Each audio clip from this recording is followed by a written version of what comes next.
बोले गणेश जी महाराज की जय। बोले श्री कृष्णचंद्र भगवान की जय। कृष्णाय वासुदेवाय हरे परमात्मने प्रणत क्लेश विनाशाय श्री कृष्णाय वयं नमः।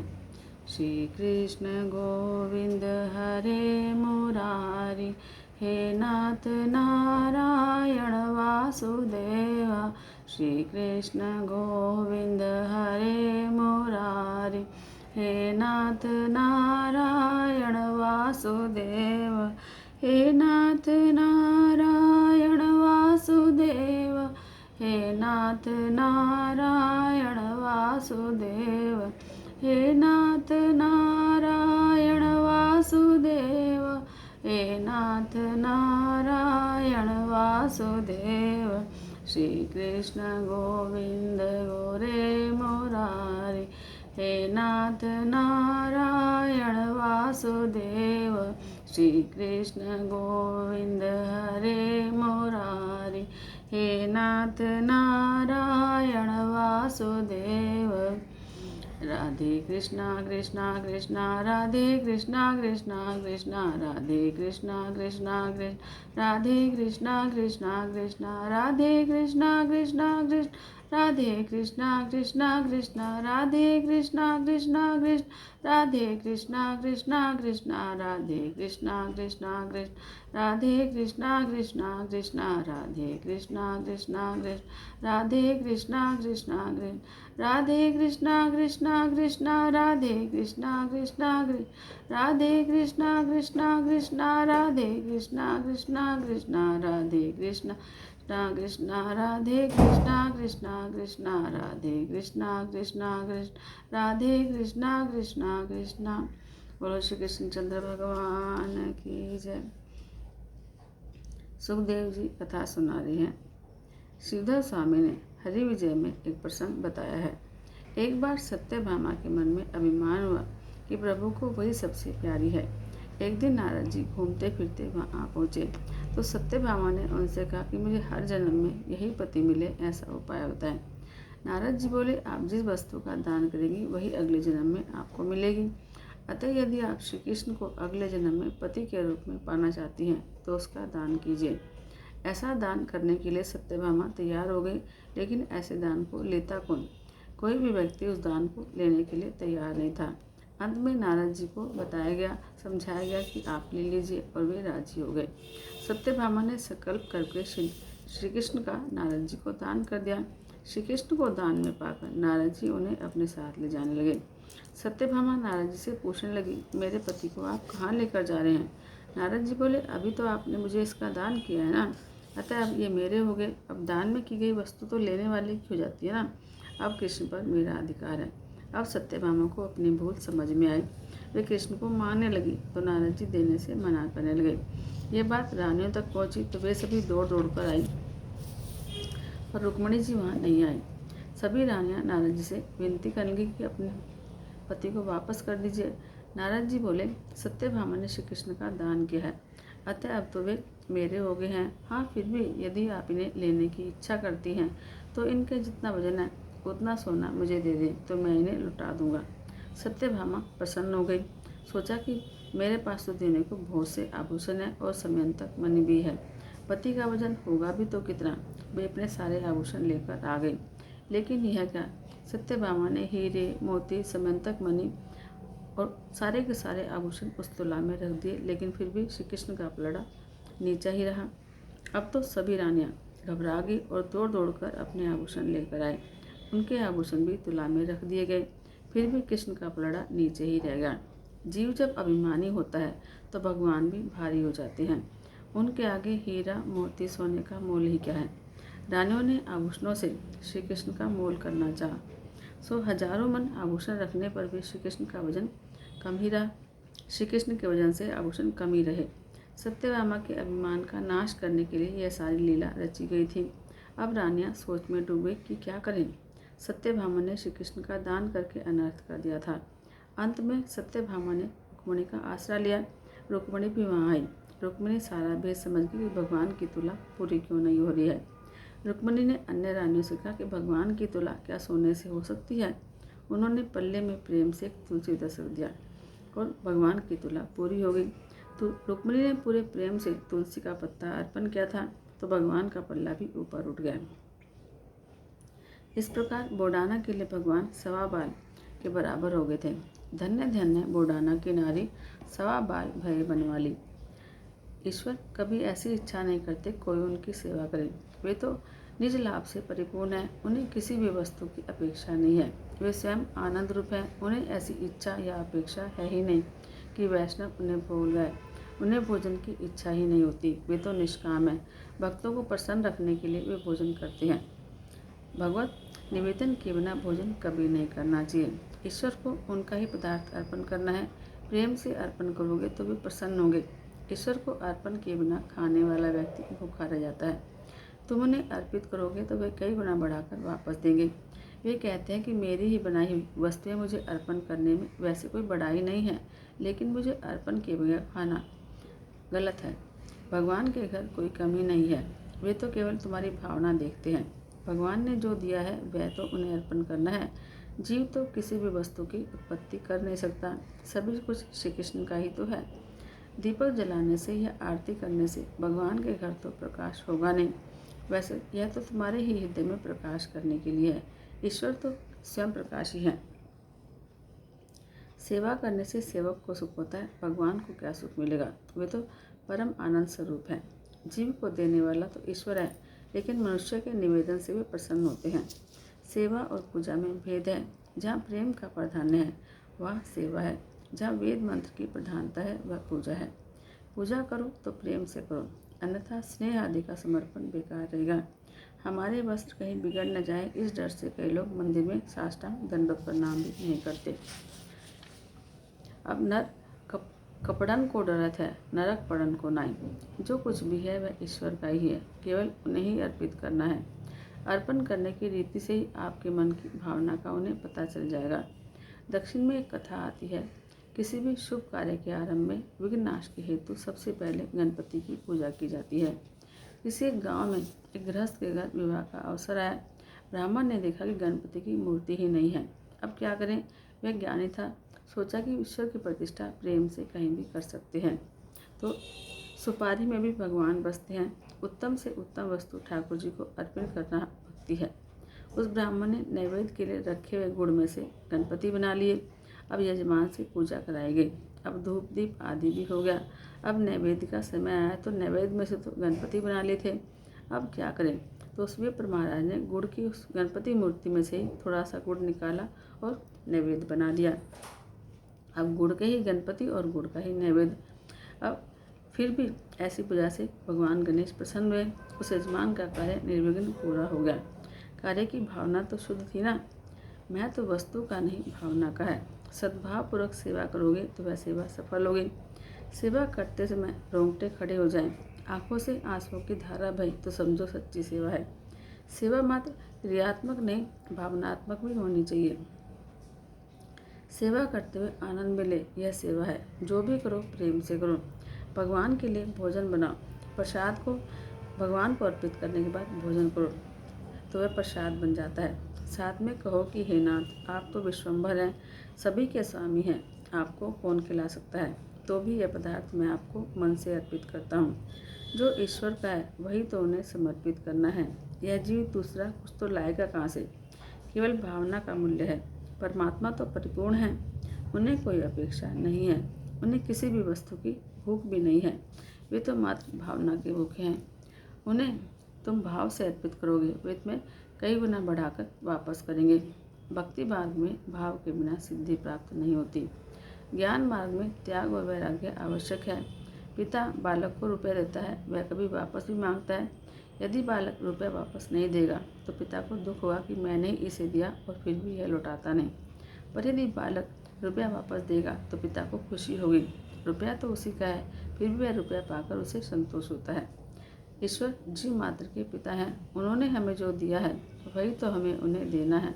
प्रतिज्ञा करो कि ठाकुर जी को अर्पण के बिना कुछ भी नहीं खाओगे। कई बार देखने में आता है कि घर के लोग भोजन के लिए बाहर जा रहे हैं तो भगवान को दूध देते हैं और कहते हैं नाथ दूध पी लीजिए, आज हम तो बाहर खाना खाने जा रहे हैं। पर यह कोई बात है? चाहे घर में कोई भोजन करने वाला ना हो, फिर भी ठाकुर जी के लिए कुछ बनाना चाहिए। कथा सुनकर यदि कोई शुभ संकल्प नहीं किया तो श्रोता का सुनना और वक्ता का कहना दोनों बेकार है। कथा सुनकर उसे हृदय में रखो। किसी भी स्वरूप की मूर्ति की स्थापना करके उसकी प्रेम और भाव से सेवा करो। चित्त स्वरूप की अपेक्षा मूर्ति स्वरूप अधिक अच्छा है। सेवा करते समय मन में ऐसा ही भाव रहना चाहिए कि यह साक्षात परमात्मा ही है। सेवा के आरंभ में ध्यान करो। संपत्ति के अनुसार खर्च भी करो। सुंदर सिंहासन बनाओ। ध्यान से भावना करो कि भगवान बैकुंठ से आ रहे हैं और मेरे घर में सेवा रूप में प्रवेश कर रहे हैं। सेवा करते समय किसी भी व्यक्ति के साथ बात मत करो। सिर्फ नमस्कार करना। न तो कोई परमात्मा से शेष है और न कोई परमात्मा के समान है। सेवा में मन को लगाए रखना ही सेवा है।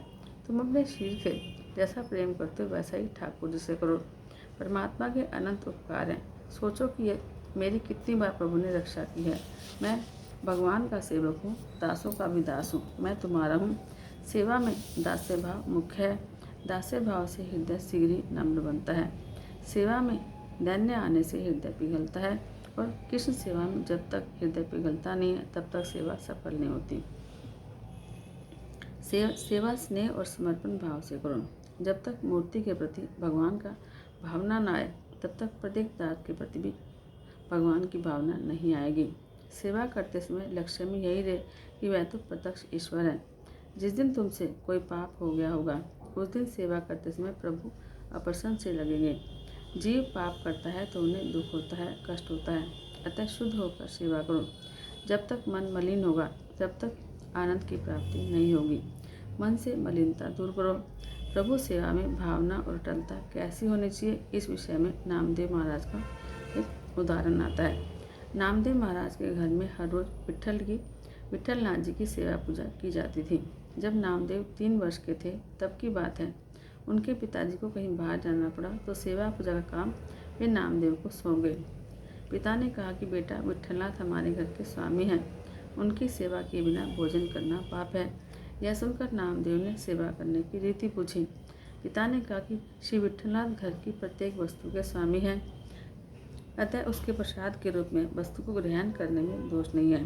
ठाकुर जी को अर्पण न करना ही पाप है। वेदांती ब्रह्म की बात कहते हैं।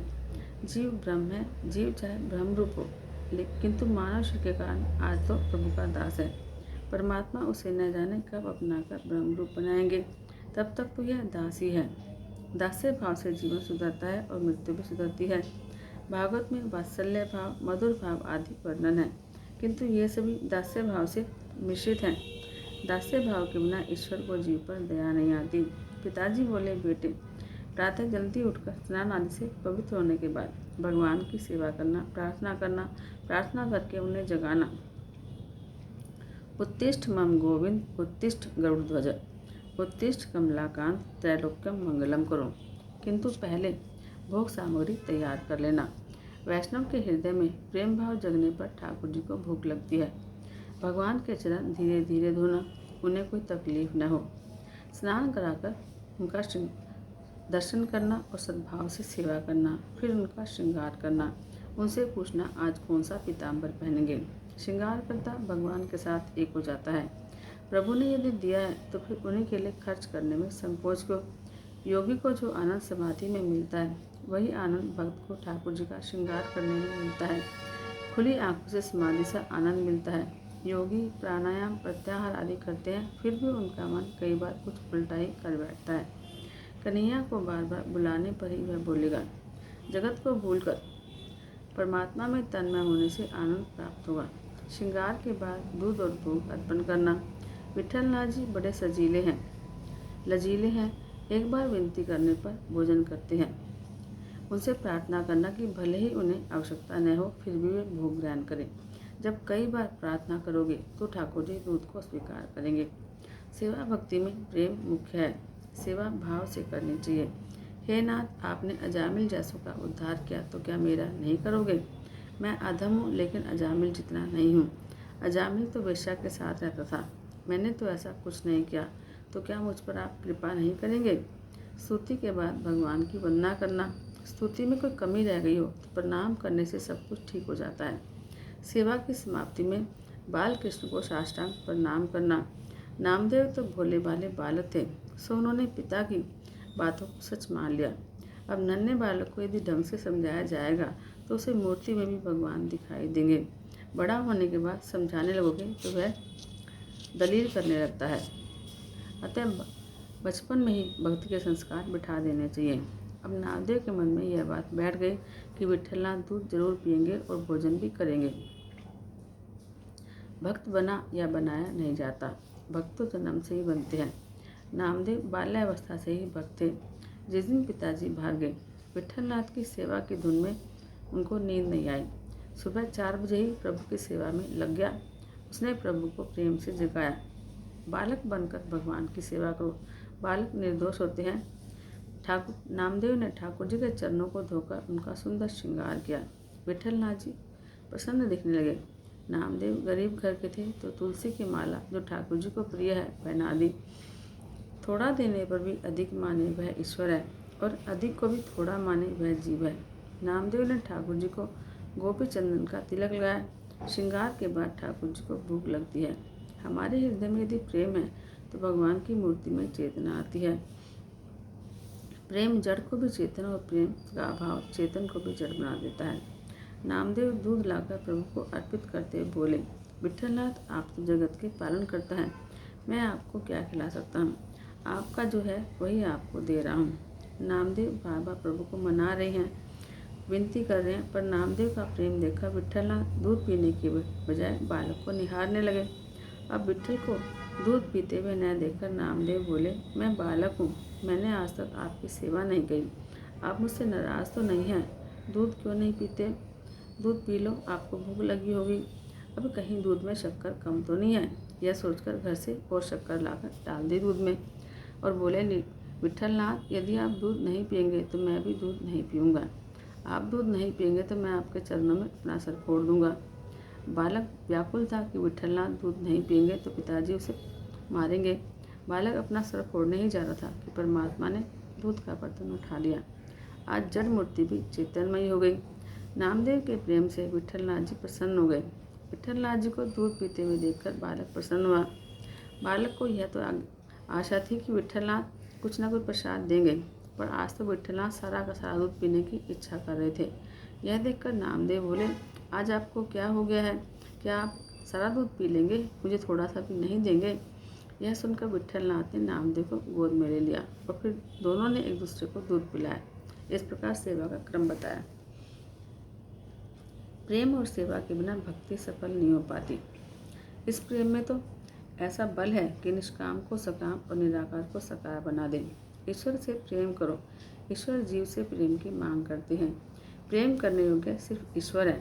सेवा करते करते यदि हृदय में आर्द्र हो जाए और आंखों से आंसू की धारा निकले तो मानो सच्ची सेवा है।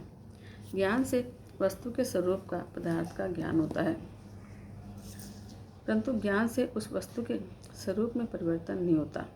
पर भक्ति में उस वस्तु के स्वरूप में परिवर्तन करने की शक्ति है। प्रेम में, भक्ति में जड़ मूर्ति को भी चेतन में बनाने की शक्ति है। बिंब का श्रृंगार करोगे तो प्रतिबिंब भी निखरेगा। ईश्वर को दोगे तो वे भी तुम्हें कई गुना बढ़ा कर देंगे। द्रौपदी की लाज परमात्मा ने रख ली। उन दोनों का किसी स्थान पर मिलन हुआ। मिलने पर द्रौपदी ने भगवान का आभार माना तो भगवान ने कहा, आभार? अरे आभार की कोई बात नहीं है, मैं तो आज तेरे दिन से मुक्त हुआ हूँ।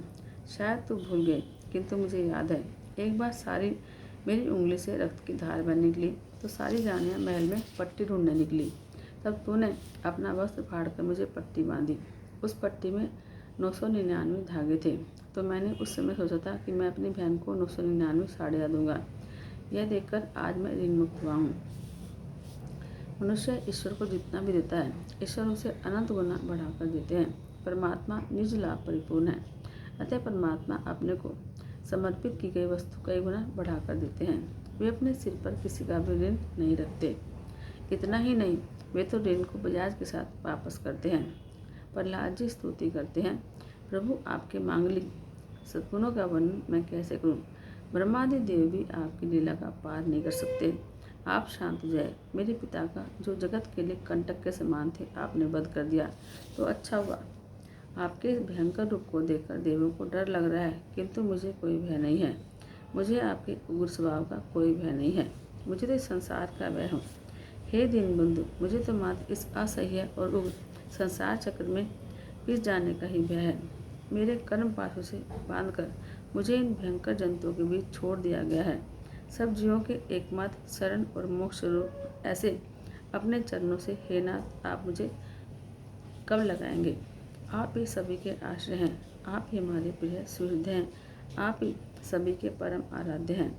आपकी लीला कथा का गान करता हुआ मैं बड़ी सरलता से इस संसार की कठिनाइयों को पार कर लूँगा। हे भगवान, जिन्हें प्राप्त करने के लिए संसारी लोग उत्सुक रहते हैं, वह स्वर्ग में प्राप्त सभी लोकपालों की आयु, लक्ष्मी और वैभव मैंने देख लिया। मेरे पिता के लिए किसी वस्तु की कमी नहीं थी।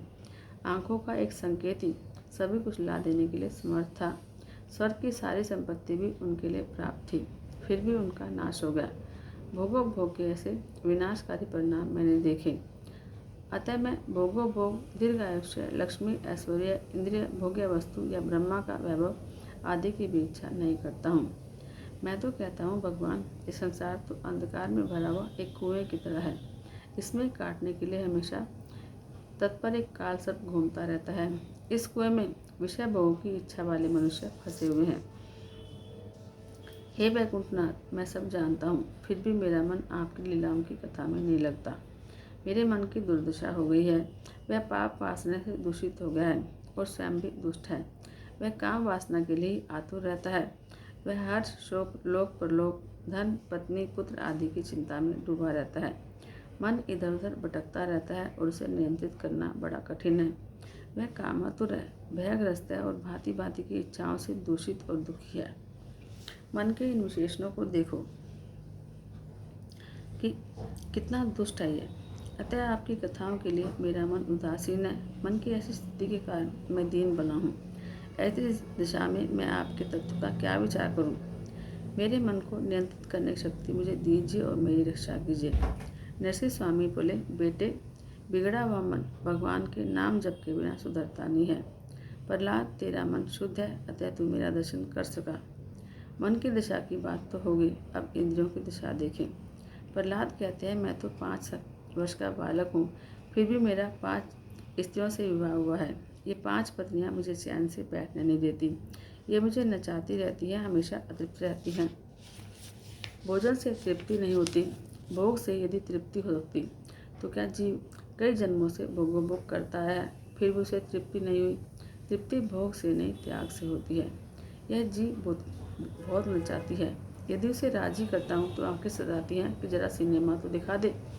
क्या सिनेमा से मनोरंजन मिल सकता है? मनोरंजन तो तब मिले जब मन निर्विषय बने और इंद्रियां आत्मस्वरूप में लीन हो जाएं।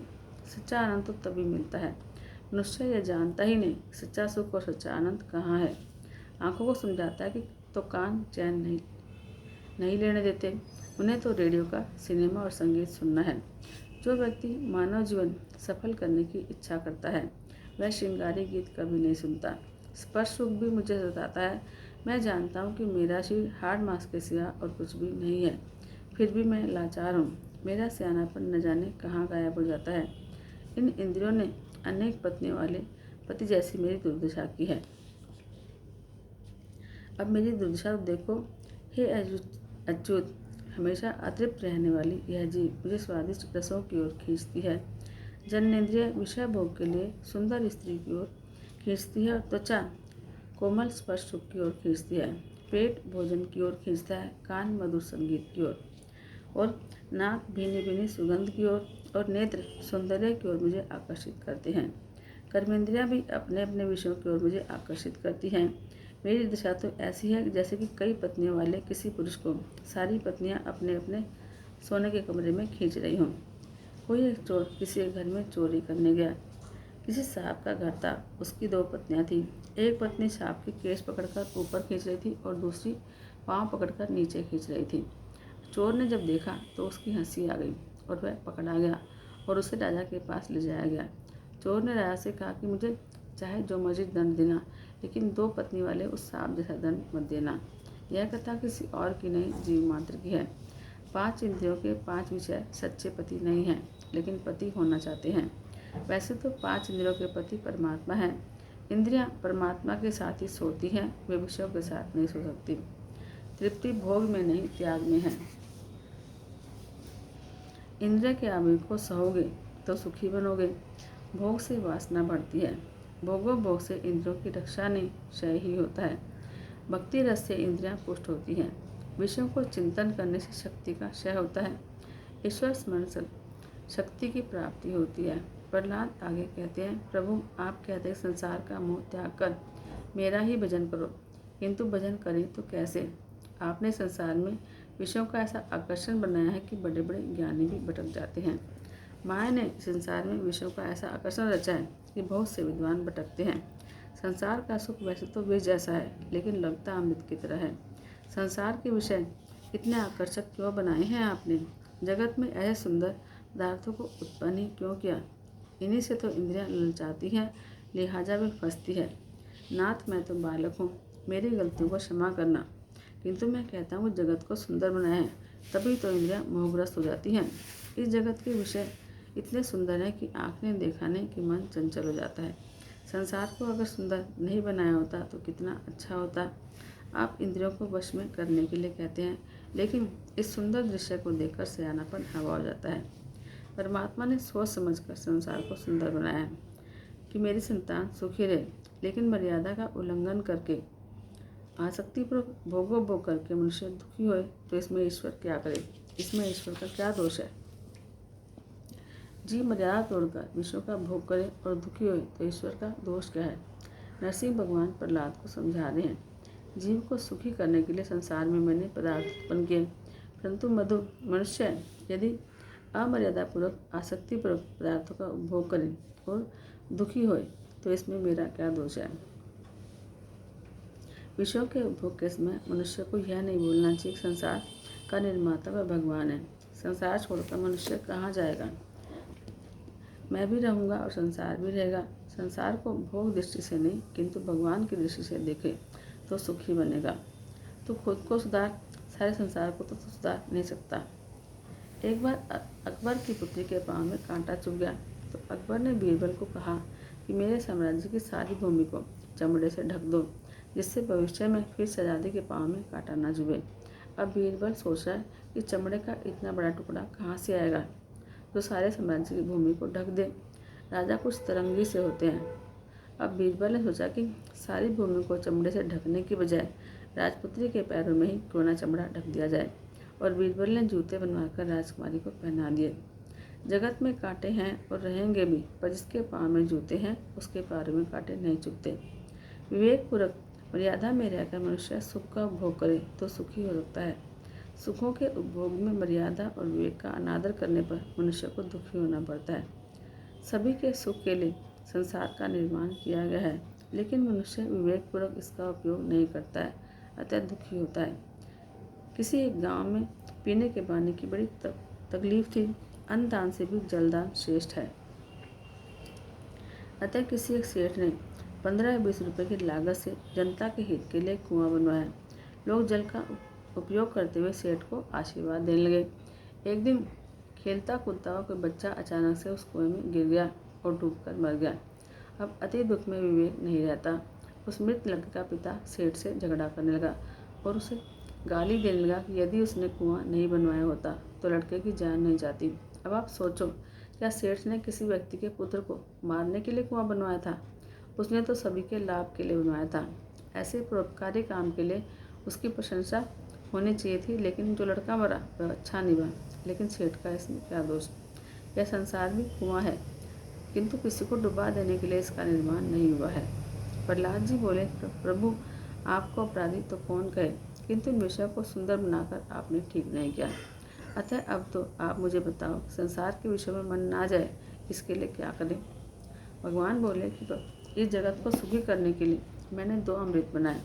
इसका पान करने से तुम्हारा मन विषयों के लिए आकर्षित नहीं होगा और इंद्रियां तुम्हें सताएंगी भी नहीं। ये 2 अमृत हैं, नाम अमृत और कथा अमृत। जब भी मन में विषय का पाप प्रवेश करे तब कथामृत और नाम अमृत का आश्रय लो। जीव को, मनुष्य को विषय सता न सके, इस हेतु से मैंने ये 2 अमृत बनाए हैं। उनका नित्य सेवन करो। स्वर्ग में जो अमृत मिलता है उसे पीने से सुख तो मिलता है, लेकिन कहते हैं कि उससे पुण्य का क्षय भी होता है। किंतु कथामृत स्वर्ग के उस अमृत की तरह श्रेष्ठ है। उसे पीने से पाप खत्म होते हैं। लीला कथा और नाम अमृत है, पाप को जला करके जीवन को शुद्ध करते हैं। मृत्यु सभी का भक्षण करती है, लेकिन श्री राम मृत्यु भक्षक के भी काल हैं। रावण को मारने के लिए रामचंद्र को यह सब क्यों करना पड़ा? रावण की हत्या के लिए राम को ऐसी लीला क्यों रचनी पड़ी? राम तो काल के भी काल हैं, ईश्वर तो अनंत शक्तिशाली हैं। वे संकल्प से ही रावण को मार सकते थे, लेकिन श्री राम ने सारी लीला इस हेतु रची कि जनता रामायण का पाठ करे और रामायण सुनने के समय लोग जगत को भूलें। उन्होंने रावण की हत्या के लिए, लेकिन कलयुग के लोगों को लीला श्रवण में लगाने के लिए जन्म दिया था। लीला कथा मोक्ष दाता है। प्रत्येक इंद्रिय को प्रेम से अपनी ओर खींचकर गोपियों को परमानंद का दान करने के लिए श्री कृष्ण की लीला थी। वे चाहते थे कि गोपियाँ मेरी लीला सुने, देखें और जगत को भूल जाएं। उन्होंने गोपियों को बनने से पहले परमानंद का दान दिया। रासलीला काम विजय की लीला है। श्री कृष्ण भगवान की काम पर यह विजय है। अब जगत के सभी विषयों को मन भूल जाए तो मन का निरोध होगा और वह ईश्वर में लीन हो जाएगा। कृष्ण लीला का प्रयोजन ही है कि मनुष्य किसी भी रीति से जगत को भूले और कृष्ण लीला में तन्मय हो जाए। गोपियाँ इस तरह अपनी सभी लीलाओं का श्रवण कीर्तन करती हुई प्रभु में लीन हुई हैं। अब नाम ब्रह्म और नाद ब्रह्म जब एक होते हैं तब परब्रह्म का प्राकट्य होता है। नामामृत कुछ भी कर सकता है, उसके लिए क्या आवश्यक है? श्री राम का नाम जपने से सारे कष्ट कट जाए, श्री राम का नाम जपने से सारा शुभ हो जाए। श्री राम रसना जो रटे, जो श्री राम राम में विश्व सारा सुहाए। मीराबाई ने कहा कि मेरा मन राम ही राम रटता है। राम नाम जप लीजिए प्राणी, कोटि पाप कटे। कि राम नाम के जपने से कोटि पाप भी कट जाते हैं। नाम जपने में, राम भजन में वैसे किसी वस्तु की आवश्यकता भी नहीं है। मीरा भाई ने एक भजन में कहा कि मेरे पास कोई साधन नहीं है, मैं बिना कुल साधन के रहित हूँ, मेरे लिए तो बस एक नाम ही सब कुछ है। ये दो अमृत मैंने निःशुल्क दिए हैं। ये दो अमृत श्रेष्ठ है। कृष्ण का नाम स्वर्ग के अमृत से श्रेष्ठ है। देव स्वर्ग के अमृत का पान करते हैं, फिर भी उन्हें शांति नहीं मिलती। कथामृत के पान से विषय शांत होते हैं। नाम अमृत और कथामृत का पान करो।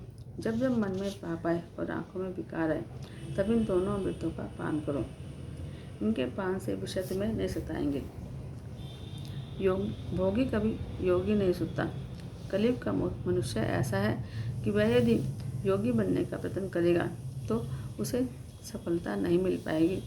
नाम अमृत और कथामृत ही सरल उपाय हैं।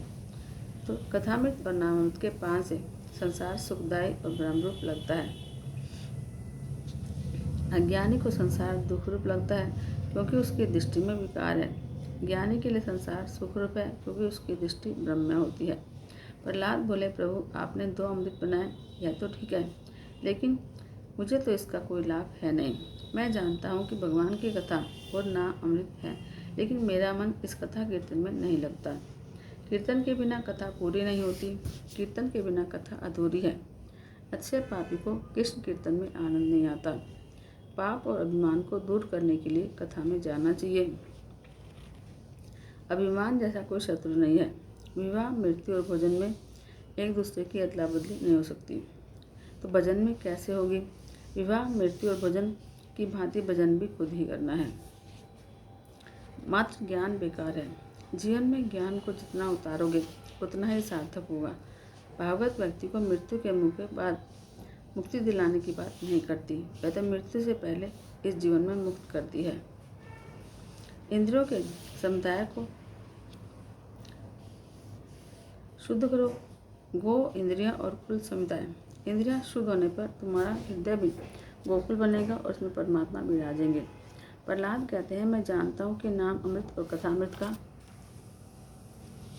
पान जो है मन को शुद्ध करता है और शुद्ध मन में भगवान दिखाई देता है, किंतु मेरा मन इतना विचित्र है कि उस अमृत का शीघ्र आश्रय नहीं लेता। अब सोचिए कि क्या प्रहलाद का मन अशुद्ध था? नहीं, वे तो हमारे जैसे व्यक्तियों की बात कर रहे हैं। तो सांसारिक विषयों के चिंतन से हमारा मन बिगड़ गया है, अतः जगत हमें बिगड़ा हुआ दिखता है। अब सिद्ध ज्ञानी को जगत बिगड़ा हुआ नहीं, लेकिन ब्रह्म रूप दिखता है, क्योंकि वे परमात्मा का लगातार चिंतन करते हैं। साधक को भी जगत दिखता नहीं, क्योंकि वह साधन में लीन हो गया होता है। जो ईश्वर से विमुख है उसी के लिए जगत बिगड़ा हुआ है। नाम का आश्रय लेने पर मन सुधरता है। हम जैसे साधारण मानवों के लिए और कोई मार्ग नहीं है। संसार का चिंतन करने से मन बिगड़ा हुआ रहता है। श्री कृष्ण के स्वरूप का चिंतन और स्मरण करने से मन सुधर सकता है। जब हम कथा में बैठे हुए होते हैं तो हमारी दृष्टि बार बार घड़ी की ओर जाती है, किंतु जब बातें करते हैं तब हाथ पर घड़ी होने पर भी वक्त नहीं देखते और रात के 2 भी बज जाते हैं। अब समय का नाश सर्वस्व का नाश है। यदि मरते समय कोई लखपति या करोड़पति ठाकुर जी से कहे कि मैं 1,00,000-2,00,000 रुपये देने को तैयार हूँ, मुझे 2 दिन दे दीजिए, तो क्या ठाकुर जी दे देंगे? नहीं, क्योंकि भगवान समय का दान नहीं करते। समय का दान करने में वे बहुत कृपण है। यह मन जो बड़ा दुष्ट है, कामातुर है, सदा काम सुख का चिंतन करता है। विषय भोग के अपेक्षा काम सुख का चिंतन अधिक बुरा है। मन इतना बिगड़ा हुआ होता है कि वह कथा में स्थिर नहीं हो पाता। मन और हर्ष, शोक और भय से युक्त है। मन थोड़ा सा भी लाभ होने पर खुशी के मारे उछलता है और थोड़ी सी हानि होने से आंसू बहाने लगता है। किसी भी स्थान पर ऐसा नहीं लिखा कि भगवान की कृपा से धन मिलता है। भागवत के 8वें स्कंद में कहा गया है कि मैं जिस पर कृपा करता हूँ उसकी सारी संपत्ति का नाश करता हूँ। भगवत कृपा का फल धन नहीं है, धन तो प्रारब्ध से मिलता है। भगवान की कृपा से तो मन की शुद्धि होती है। भगवान जिस पर कृपा करते हैं उसे संपत्ति ने दरिद्रता देते हैं। प्रभु कृपा के होने पर सत्कर्म करने की इच्छा होगी। जीव तो इतना दुष्ट है, वे साधारण आनंद से भी पागल हो जाता है और थोड़े से दुख में भी रोने लगता है। संसार में पाप है, ऐसी कल्पना मत करो। तुम्हें संसार के नहीं, अपने मन के छिपे हुए पाप का उत्तर देना है। इस जगत के पाप दूर नहीं कर पाओगे। प्रहलाद कहते हैं कि मेरा मन असाधु है, कामातुर है, आपकी कथा में, आपके नाम में नहीं टिकता। मेरे मन को सुधारिए। अब अपकार का बदला उपकार से देना साधुता है। भगवत सेवा से विमुख व्यक्ति को देखकर मुझे दुख होता है। संसार के प्राय सभी लोग जितना श्रम करके दुख उठाते हैं, उतना श्रम यदि भगवान की सेवा के लिए करें तो सुखी हो जाए। यह संसार का सुख फंसा है। कैसा है? संसारिक सुख दांत खुजली को खुजलाने की तरह है। मैथुन सुख और अन्य इंद्रिय सुख भी इसी कोटि के हैं। जब तक खुजली को खुजलाते रहोगे तब तक शांति का आभास रहेगा, लेकिन नाखून के विषय से दांत बढ़ता जाएगा और सताएगा भी। ये सभी सुख तुच्छ और दुखदायी हैं। गीता में भी कहा गया कि इंद्रियों और विषयों के संयोग से उत्पन्न होते हुए भोग निसंदेह दुख के कारण हैं। वे आदि और अंतयुक्त अर्थात अनित्य हैं। अतः हे अर्जुन, ज्ञानी मनुष्य इन दुखों में कभी भटकने न पावे, ऐसे सुखों की इच्छा भी नहीं करते वे। जब इंद्रियां ललचाती हैं उस समय मानव यदि मन को शांत रखे और सावधान रखे तो वह सुखी हो जाता है। प्रहलाद प्रार्थना करने लगे, नाथ मैं सब झंझटों से ऊब गया हूँ। तो प्रभु बोले, चल मैं तुझे अपने धाम में ले चलूँ। प्रहलाद बोले, मैं अकेला नहीं जाऊँगा। मैं इतना स्वार्थी नहीं हूँ जो अपने साथ इन बाल मित्रों को छोड़कर अकेला यहाँ चल दूँ। मैं अकेला नहीं जाना चाहता। प्रहलाद जी अपने सहपाठी असुर बालकों का विचार करते हैं। वे सबकी मुक्ति चाहते हैं, मात्र स्वयं के कल्याण के लिए वन में साधन करने वाला व्यक्ति स्वार्थी है। एकांत में तप, साधन, भजन, व्रत करने वाला मात्र अपने आप का उद्धार करता है और ऐसा व्यक्ति स्वार्थी होता है। अपने संसर्ग में जो आ जाए उसका भी उद्धार करे वह सच्चा वैष्णव है। अपनी जन्मभूमि को जगत के अन्य किसी भी जीव को सन्मार्ग की ओर न ले जाए और एकांत में बैठकर तप ध्यान करे। वह चाहे कैसा भी ज्ञानी हो, लेकिन स्वार्थी है। प्रहलाद बोले, प्रभु मैं स्वार्थी नहीं हूँ। मैं आपके धाम में जाऊँगा और अपने इन सभी मित्रों को साथ लेकर जाऊँगा। नाथ मैं तो आपकी क्या स्तुति करूँ, वेद भी आपकी स्तुति नहीं कर पाते, फिर मैं तो बालक हूँ। अनन्य भक्ति के 6 साधन हैं: प्रार्थना, सेवा, पूजा, स्तुति, वंदन, स्मरण और कथा स्मरण। इन सभी 6 साधनों से परमहंस गति मिलती है। कुछ साधन करो और साधन के बिना अनुभव नहीं होगा। इन साधनों का आश्रय लेने वाला प्रभु के चरण में जाता है। नाथ मैं तो आपकी क्या स्तुति कर सकता हूँ, वेद भी आपकी स्तुति करने में समर्थ नहीं है, फिर मैं तो बालक हूँ। अनन्य भक्ति के 6 साधन है: प्रार्थना, सेवा, पूजा, स्तुति, वंदन, स्मरण और कथा सुनना। इन 6 साधनों से परमहंस गति मिलती है। कुछ साधन करो, साधन के बिना अनुभव नहीं होगा। इन साधनों का आश्रय लेने वाला प्रभु के चरण पाता है। स्तुति के अंतिम श्लोक में प्रहलाद ने 6 साधन बताए हैं। जो इन साधनों को कार्य में लाता है उसे परमात्मा के चरणों में अनन्य गति प्राप्त होती है। सबसे पहले आता है प्रार्थना। प्रातःकाल में आंखें खोलने पर भगवान को याद करो, प्रार्थना करो, कर दर्शन भी करो और धरती माता को प्रणाम करो। सुबह में कर दर्शन करो, अर्थात हाथों को देखकर सोचो कि मैं इन हाथों से आज पवित्र कर्म करूँगा ताकि परमात्मा को मेरे घर आने की इच्छा हो। हाथ क्रियात्मक शक्ति का प्रतीक है। इन हाथों से मैं सत्कर्म करूँगा। कल्याण रूप बनकर इन कल्याणकारी की पूजा करो। प्रातः में इस श्लोक का पाठ करो। कराग्रे वस्ते लक्ष्मी, कर मूले सरस्वती, कर बद्धे तु गोविंद, प्रभाते कर दर्शनम। आजकल तो प्रभात में कर दर्शन के बदले कब दर्शन करते हैं। जागते ही लोग चाय का कप मुँह के लगाते हैं और चाय के साथ बिस्किट खाने के बाद अन्य कार्य करते हैं। प्रातःकाल एकदम बिस्तर छोड़ने से पहले परमात्मा को वंदन करो। उनसे कहो कि मैं आपका हूँ और आप मेरे हैं और मेरे हृदय में विराज कर मेरे शरीर रथ का संचालन कीजिए।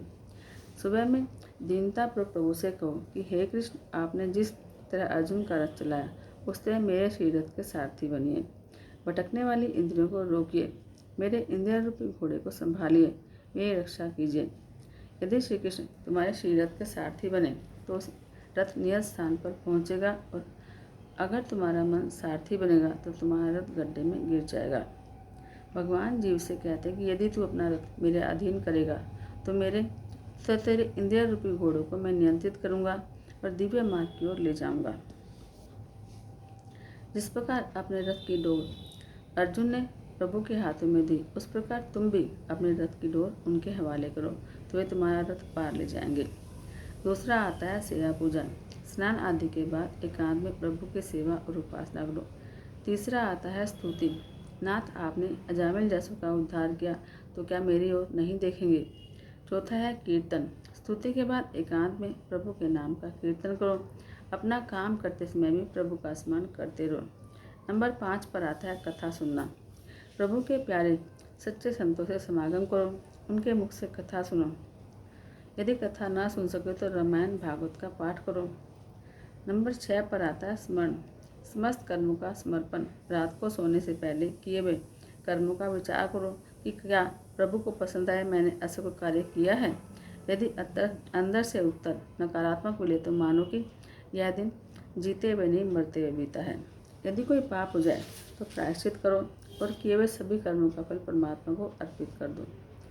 इन 6 साधनों को विधिपूर्वक करने से जीवन बदलता है और अन्य भक्ति प्राप्त होती है।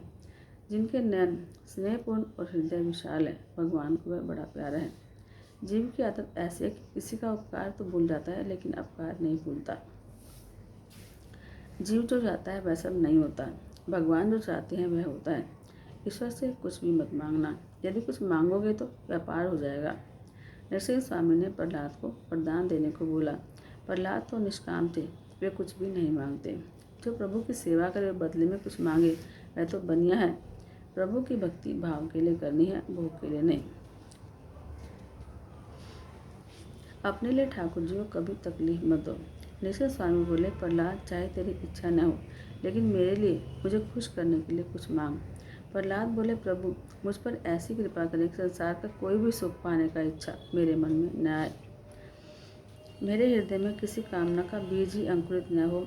मेरे हृदय में कोई भी कामना अंकुर ही न ले पाए, ऐसा वरदान दे। प्रहलाद ने भगवान से जो मांगा वह तुम भी मांगना। सांसारिक सुख की भोग करने की इच्छा ही महादुख है। जिसे किसी भी सुख की इच्छा नहीं है वही सच्चा सुखी है। सांसारिक सुख की इच्छा कभी हो न पाए ऐसा समझना सुख है। सुख की इच्छा होते हुए मनुष्य बुद्धि शक्ति क्षीण करता है। मन पर हमेशा भक्ति का अंकुश रखो। प्रहलाद ने वरदान भी कैसा मांगा। गीता में कहा गया कि सर्व काम्य कर्मों का और सब इच्छाओं का त्याग करना ही संन्यास है, ऐसा महात्मा कहते हैं। जीव निष्काम होता है तो उसका जीव भाव नष्ट होता है और फिर वह भगवान से एक हो जाता है। जीव ईश्वर रूप बनता है। पुण्य भी मुक्ति में बाधक है। विवेक से पुण्यों का क्षय करो। मेरे स्वरूप का निरंतर ध्यान करो। पाप लोहे की जंजीरें और पुण्य सोने की, इन दोनों को नष्ट करके तुझे मेरे धाम में आना है। इस स्तुति का पाठ करके मुझे और तुझे जो याद करेगा वह कर्म बंधनों से मुक्त हो जाएगा। प्रहलाद बोले, नाथ ऐसी कृपा कीजिए कि मेरे पिता की दुर्गति न हो। नरसिंह स्वामी बोले, तेरे पिता की सदगति देने की शक्ति मुझ में नहीं है। तेरे सत्कर्मों से तेरे पिता की सदगति होगी।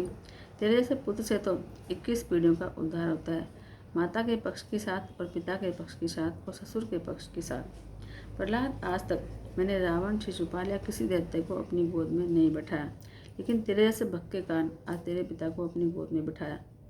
तेरे जैसा भक्त पिता का भी उद्धार करता है, इसमें कोई आश्चर्य नहीं। माता पिता दुराचारी हो लेकिन पुत्र सदाचारी हो तो उनका उद्धार होगा, लेकिन माता पिता सदाचारी हो और पुत्र दुराचारी हो तो उनका उद्धार नहीं होगा, उनकी दुर्गति तो होगी ही होगी। एक हंस युगल आनंद से रहता था। हंसनी बड़ी सुंदर थी। एक बार घूमते फिरते सांझ हो गई तो एक वृक्ष पर बैठ गए। वहाँ एक कौवे का घोंसला था। हंस ने उससे रात गुजारने की विनती की।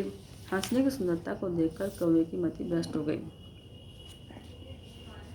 शास्त्र में कहा गया कि जो व्यक्ति अपनी आंख से पाप करता है उसे अगले जन्म में कौवा बनना पड़ता है।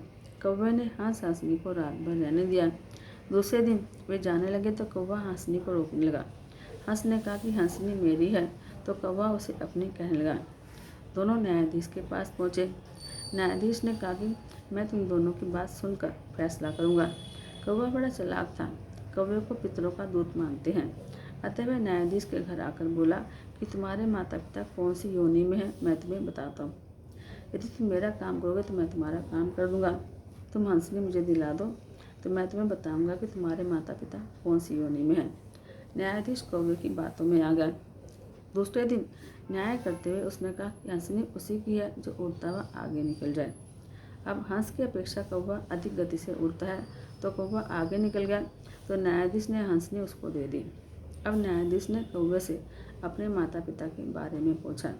कौवे ने एक कूड़े के ढेर के पास ले जाकर कहा, यह तो जंतु ही तुम्हारे माता पिता हैं। अब अन्यायी पुत्र के माता पिता की ऐसी ही दुर्गति होती है।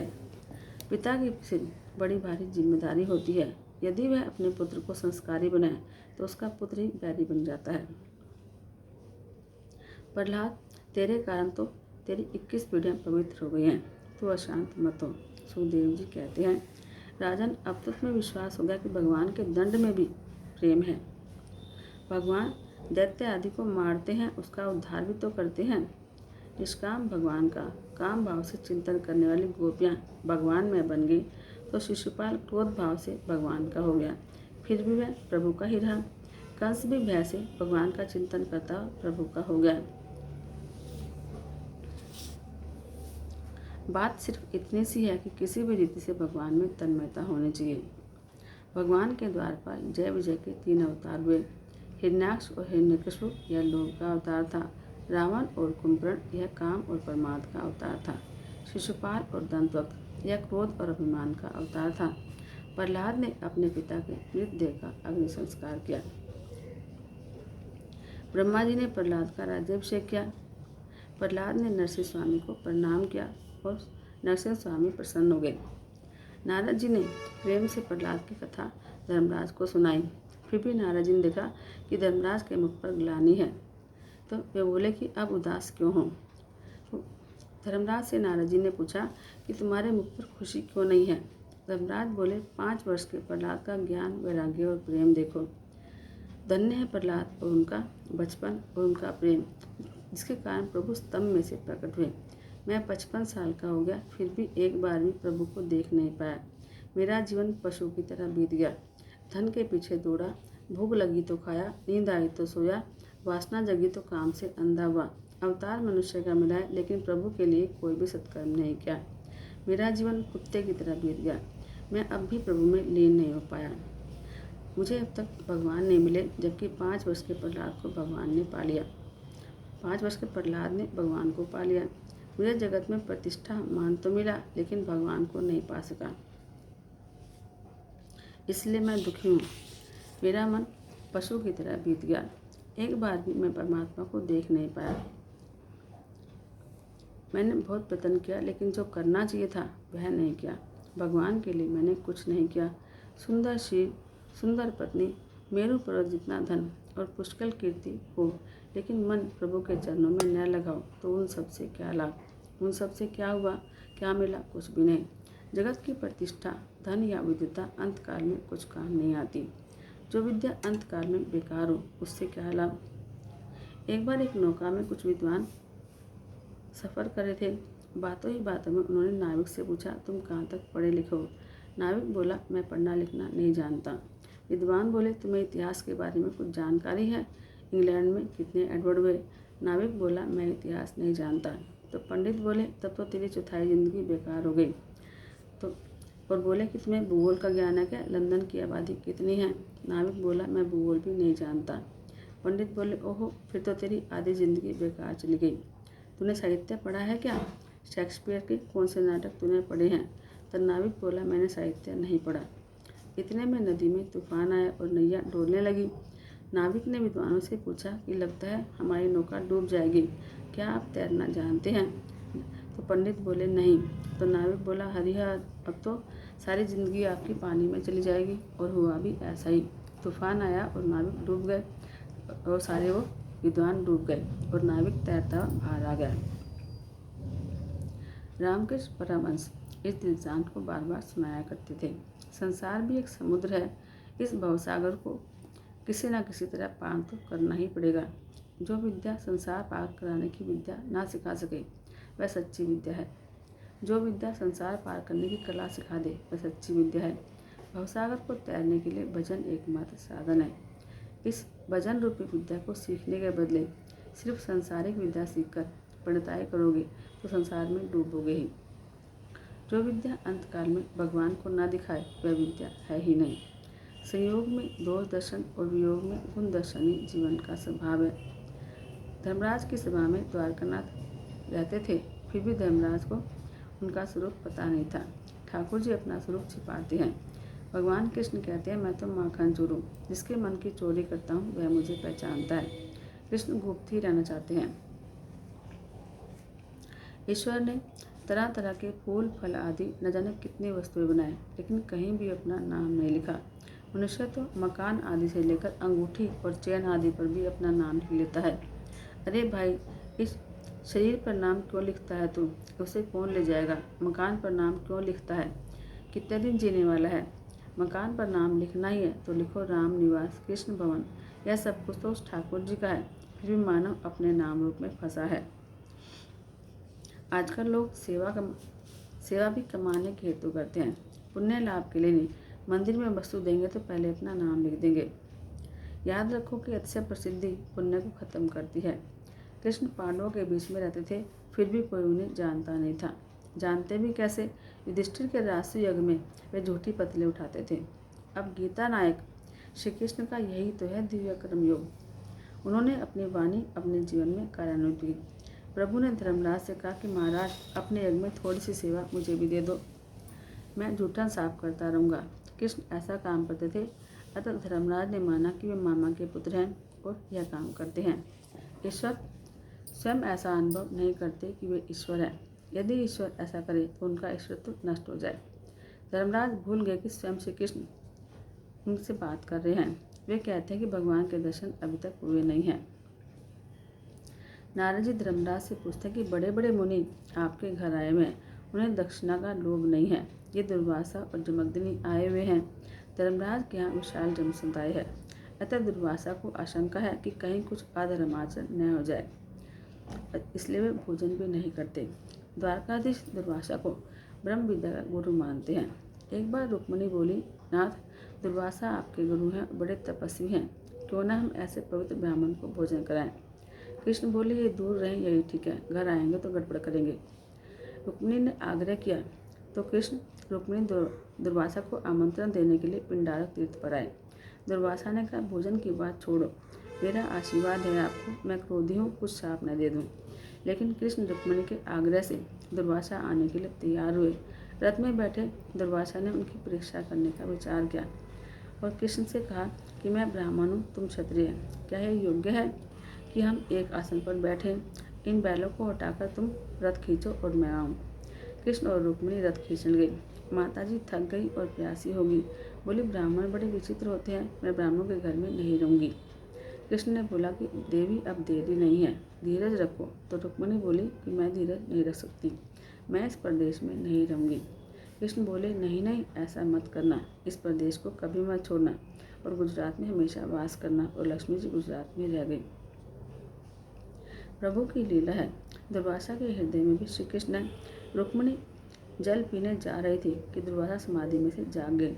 दुर्वासा ने क्रोध से कहा कि ब्राह्मण को भोजन कराने से पहले तुम जलपान कर रहे हो, अतः मेरा शाप है कि तुम दोनों का वियोग होगा। कृष्ण ने कहा कि आपका शाप सिर आँखों पर, लेकिन आप घर तो चलिए। दुर्वासा को लगा मैंने शाप देकर गलत किया है, अतः बोले कि 12 वर्ष के बाद मैं तुम्हारा विवाह कराऊंगा। अब नारद जी धर्मराज से बोले कि ये ऋषि तुम्हारे यहाँ कुछ खाने या लेने नहीं आए, ये तो परमात्मा को देखने आए हैं। राजन, तुम तो प्रहलाद से अधिक भाग्यशाली हो, परमात्मा तुम्हारे रिश्तेदार होकर तुम्हारे घर में रहते हैं।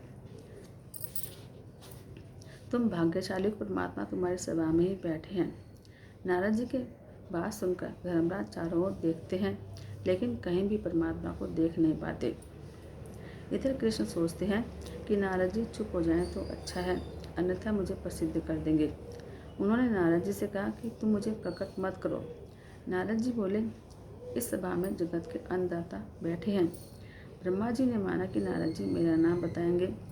ईश्वर जीव को अपनाए तो जीव ईश्वर बनता है। अब राजन, जगत सृष्टा ब्रह्मा के भी जो पिता हैं वे यहाँ पर बैठे हैं। धर्मराज बोले कि कहाँ हैं? तो नारद से रहा नहीं कहा, तो कहा कि आज तो मैं तुम्हें प्रसिद्ध कर ही दूंगा।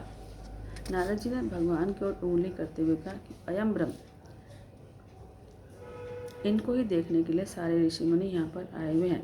प्रभु ने सिर झुकाकर मुँह छिपाया कि मैं ब्रह्म नहीं हूँ, नारद झूठ बोल रहे हैं। नारद जी ने कहा कि इन्हें झूठ बोलने की आदत है, भगवान लीला करते हुए झूठ भी बोलते हैं। उन्होंने बाल्यावस्था में अपनी माता यशोदा से कहा कि मैंने मिट्टी नहीं खाई, ये बालक झूठ बोल रहे हैं। अब आत्मानुभूति होने पर भी कई बार दृढ़ता नहीं आती है। दृढ़ता सद्गुरु की कृपा से आती है। नारद ने धर्मराज को भगवान के दर्शन कराए और सारी बातें बताई।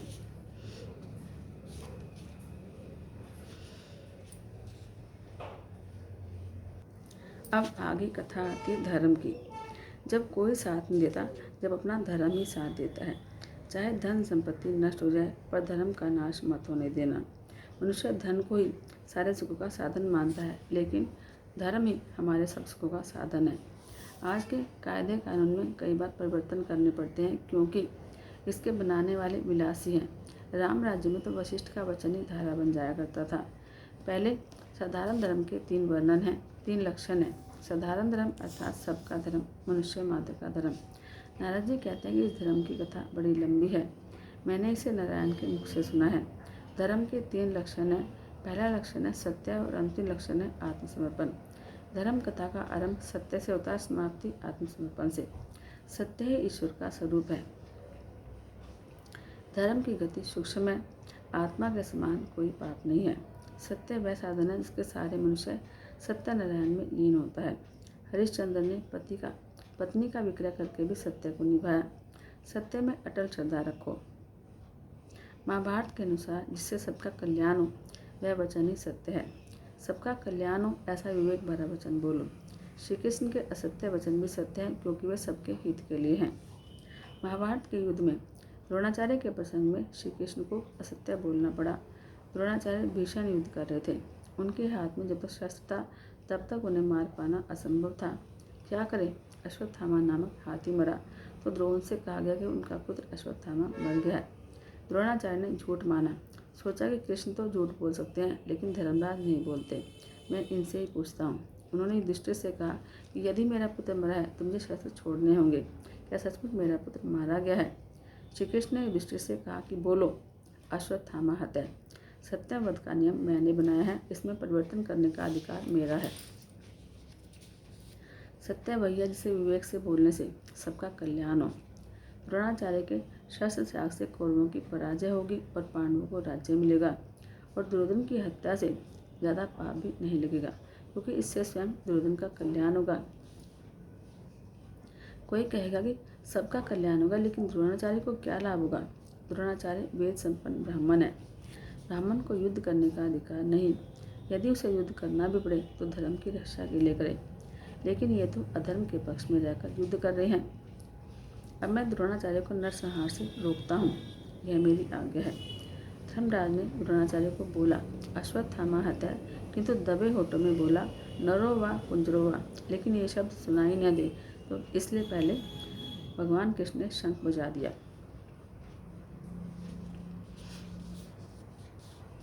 तो वे शब्द सुनाई नहीं दे और द्रोणाचार्य ने शस्त्र छोड़ दिए और दृष्टद्युम्न ने द्रोणाचार्य का सिर उड़ा दिया और सबका कल्याण हुआ। अब दया भाव धर्म का द्वितीय लक्षण है। जहाँ तक हो सके दूसरों का भला करो। सोचो कि आज मैंने कोई ऐसा काम किया है जो भगवान को पसंद आए। तुलसीदास जी भी कहते हैं कि तुलसी दया न छोड़िए, जब लग घट में प्राण। जो साधक इस जन्म में ईश्वर को पाना चाहता है, उसे दया तो जीवन में अपनानी ही चाहिए। तीसरी बात है पवित्रता की। पवित्रता सभी का धर्म है। आजकल लोग शरीर को शुद्ध करते हैं, लेकिन मन को नहीं। मन शुद्धि, चित्त शुद्धि आवश्यक है। मन मृत्यु के बाद भी साथ जाएगा, मन के अलावा और कुछ साथ नहीं जाएगा। इसे पवित्र रखना आवश्यक है। लोग शरीर की अपेक्षा मन से अधिक पाप करते हैं। जो मन से पाप करता है उसका मन ईश्वर के ध्यान में टिक नहीं पाता। व्यवहार से आत्मा इतनी घुल मिल जाती है कि मन के पाप का ध्यान ही नहीं आता। चौथा धर्म है तपस्या। विचार, वाणी और बर्तन को शुद्ध रखना ही तपस्या है। पांचवा धर्म है तितिक्षा। भगवत कृपा से जो भी दुख मिले उसे सहन कर लो।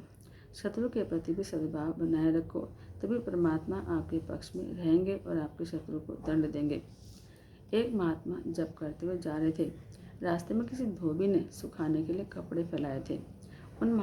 उन पर महात्मा का पैर पड़ गया। धोबी ने देखा तो वह महात्मा को लकड़ी से मारने लगा। भगवान ने सोचा कि यह महात्मा तो मेरा नाम जप रहा था, अगर मैं इसकी रक्षा नहीं करूँगा तो मेरी प्रतिष्ठा का क्या होगा। महात्मा की रक्षा के लिए वे धरती पर आए। इधर महात्मा की सहन शक्ति ने जवाब दे दिया। उन्होंने धोबी को मारने के लिए लकड़ी उठाई। प्रभु ने देखा तो वापस चले गए। अब लक्ष्मी जी पूछी, इतनी जल्दी वापस कैसे आए? तो बोले कि वहाँ दो महात्मा नहीं, दो धोबी लड़ रहे हैं। महात्मा ने सहनशीलता छोड़ दी और धोबी बन गया। अब मुझे वहाँ क्या करना था? प्रभु अपमान के कारण तब दुखी होते हैं जब जीव का अभिमान नहीं होता। जब जीव अभिमानी होता है तो भगवान वापस चले जाते हैं। नंबर 6 पे आता है अहिंसा। मन, वचन और काया से किसी को भी दुखी न करना अहिंसा है। संत वैद्य के संग में आने वाले का स्वभाव बदल जाए, सुधर जाए। ऋषियों के आश्रम में हिंसक पशु भी शांत हो जाते थे। नंबर 7 पर आता है ब्रह्मचर्य। शारीरिक ब्रह्मचर्य तो बहुत लोग करते हैं, लेकिन मन से ब्रह्मचर्य का पालन करना ही ब्रह्मचर्य है। नंबर 8 पर आता है त्याग। कुछ भी त्याग करना धर्म है। नंबर 9 पर आता है स्वाध्याय। सदग्रंथ का चिंतन मनन करना ही स्वाध्याय है, जो हर किसी में धर्म का लक्षण दिखाता है। नंबर 10 पर आता है आर्जवम। स्वभाव को सरल रखना सबका धर्म है। नंबर 11 पर आता है संतोष। ईश्वर ने जो और जितना दिया है उसमें संतुष्ट रहने वाला व्यक्ति ही श्रीमंत है और असंतुष्ट रहने वाला दरिद्र है। एक भिखमंगे को रास्ते में एक रतन वाली अंगूठी मिली। सोचा कि मुझसे जो अधिक गरीब होगा उसे मैं अंगूठी दूंगा। चलते चलते एक स्थान पर उसने देखा कि 5 बंगलों का मालिक सेठ जो है 6ठा बंगला बनवा रहा है और मजदूरों के साथ मजदूरी के पैसों की बात पर झगड़ा कर रहा है। काम पूरा लेता है, पैसा पूरा नहीं देता। उस भिखमंगे ने उस सेठ को अंगूठी दी तो सेठ बोला, मेरे पास बहुत कुछ है, मैं भिखमंगा नहीं हूँ, तो मुझे अंगूठी क्यों दे रहा है? तो भिखमंगे ने कहा, यदि आपके पास बहुत कुछ है तो मजदूरों से क्यों लड़ रहे हैं, लोभ क्यों करते हैं? आप संतोषी नहीं हैं, अतः आप भिखमंगे हैं।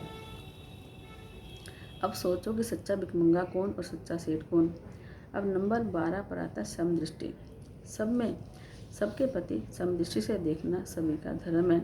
कोई कारणवश व्यवहारिक विषमता चाहे करनी पड़े, लेकिन भावनात्मक नहीं होनी चाहिए। नंबर 13 पर आता है मौन। बिना कारण व्यर्थ कुछ भी न बोलना मौन है। यह सबका धर्म है। मौन मन से होना चाहिए। मौन से मन को शांति मिलती है और मानसिक पापों का नाश होता है। नंबर 14 पर आता है आत्मचिंतन। हर रोज सोचो कि मैं कौन हूँ। मैं शरीर नहीं, परमात्मा का अंश हूँ। जन्म से पहले न कोई रिश्तेदार था और मृत्यु के बाद कोई नहीं होगा। इसके बीच में ही रिश्तेदार हैं। ये कौन है, कहाँ से आते हैं? ये भगवान की माया है। आत्मस्वरूप को जानने वाला ही आनंद पा सकता है। यह जगत नहीं है, ऐसा मनुष्य अनुभव तो करता है, लेकिन स्वयं के अस्तित्व को नहीं मान पाता। वह परमात्मा का अंश है, उसे शरीर से अलग होना है। दृश्य में से दृष्टि को हटाकर सभी के साक्षी रूप दृष्टा में मन स्थिर करो तो सच्चा आनंद मिलेगा। आत्मा अनात्मा विवेक भी सभी का धर्म है। जगत अधूरा है, आत्मा परिपूर्ण। मनुष्य जब तक अपने स्वरूप को देख नहीं पाता तब तक उसे आनंद नहीं मिलता। वेद की वाणी भी गूढ़ है। एक सेठ ने अपनी बही में लिखा कि गंगा यमुना के बीच में मैंने लाख रुपए रखे हैं। जब उसके पुत्र दरिद्र हुए तो उन्होंने पुरानी बही पढ़ते पढ़ते यह बात देखी, लेकिन वह इसका मतलब जान नहीं सके। एक बार उनके पिता के पुराने मनी कहीं से आए तो उन्होंने उस बात का मतलब पूछा। तो उन्होंने कहा, तुम्हारी 2 गायें हैं, यमुना और गंगा। वे जिस स्थान पर बांधी जाती है वहाँ रुपये गाड़ कर रखे हुए हैं। अब इस बात से इस दृष्टांत का आध्यात्मिक अर्थ यह है कि गंगा और यमुना है हमारी इंगला और पिंगला नाड़ियाँ। इन 2 नाड़ियों के बीच में होते सुषुम्ना नाड़ी। जब तक किसी सद्गुरु के द्वारा यह सुषुम्ना नाड़ी जागृत नहीं होती तब तक ब्रह्म का दर्शन नहीं होता। यानी जन ललाट में ब्रह्म का दर्शन करते हैं तो वैष्णव हृदय में। साधु होना उतना कठिन नहीं है जितना सरल होना। नंबर 15 पर आता है पंच महाभूतों में ईश्वर की भावना करना। यही सबका धर्म है। नंबर 16 पर आता है कृष्ण कथा को सुनना। यह सबका धर्म है। नंबर 17 पर आता है कृष्ण कीर्तन, स्मरण, सेवा, पूजा, नमस्कार, उनके प्रति दास्य और आत्मसमर्पण, ये सबका धर्म है। मैं परमात्मा हूँ, ऐसा सोचने से जीव को वे अपनाते हैं। हमेशा याद रखो कि भगवान एक क्षण भी मुझसे दूर नहीं है। जो ईश्वर को अपने साथ रखता है वह निर्भय बनता है। परमात्मा को आत्मसमर्पण करना सबका धर्म है। उसके आगे आते हैं विशिष्ट धर्म। ब्राह्मण, क्षत्रिय, वैश्य, शूद्र, ये चारों वर्ण ईश्वर के अंगों से उत्पन्न हुए हैं। ब्रह्मय दृष्टि और अद्वैत निष्ठा सिद्ध होने पर यदि वह व्यक्ति भेदभाव का पालन करे ना करे तो कोई आपत्ति नहीं है। शास्त्रों में कहीं भी हरिजनों की निंदा नहीं कही है। चारों ईश्वर से ही उत्पन्न हुए हैं और ईश्वर के रूप हैं। सभी को चाहिए कि वे सब अपने अपने धर्म में अपने अपने कर्तव्यों का पालन करें। ब्राह्मणों का धर्म है अध्ययन, अध्यापन, दान लेना, यज्ञ करना, यज्ञ कराना। क्षत्रियों को प्रजा की रक्षा करनी है।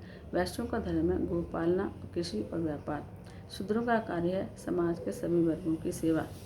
इसके बाद स्त्रियों के धर्म आते हैं। स्त्री को चाहिए कि पति में वह ईश्वर का भाव रखे, उसे तभी मुक्ति मिलेगी। स्त्री का हृदय उर्मी प्रधान और आर्द्र होता है। वह कृष्ण प्रेम में जल्दी द्रवित होता है। सती अनसुईया की तरह नारी पतिव्रत का पालन करके ब्रह्मा, विष्णु, महेश को और देवों को बालक रूप में पा सकती है। इसके बाद आश्रम धर्म की बात आती है। आश्रम 4 हैं। मनुष्य की आयु 100 वर्ष बताई गई है। आज को देखें तो मनुष्य की आयु 23 वर्ष तक ब्रह्मचर्य पालन करो, 24 से 40 तक गृहस्थ आश्रम बनो और 41 से 50 तक वानप्रस्थ रहकर 51 वर्ष की आयु के बाद संन्यास आश्रम में प्रवेश करना चाहिए। ब्रह्मचर्य आश्रम वृद्धि है तो गृहस्थ आश्रम क्षय। वानप्रस्थ आश्रम में संयम बढ़ाकर फिर से शक्ति बढ़ानी है, शक्ति का गुणाकार करना है। संन्यास आश्रम में भगवान को ध्यान करना है। नैष्ठिक ब्रह्मचारी हमेशा के लिए ब्रह्मचार्य का पालन करता है। महाप्रभु ने गृहस्थ आश्रम में प्रवेश करके संन्यास लिया। ब्रह्मचर्य की वर्णाश्रम की रचना धीरे धीरे जीव को ईश्वर के पास ले जाने के लिए सोपान है।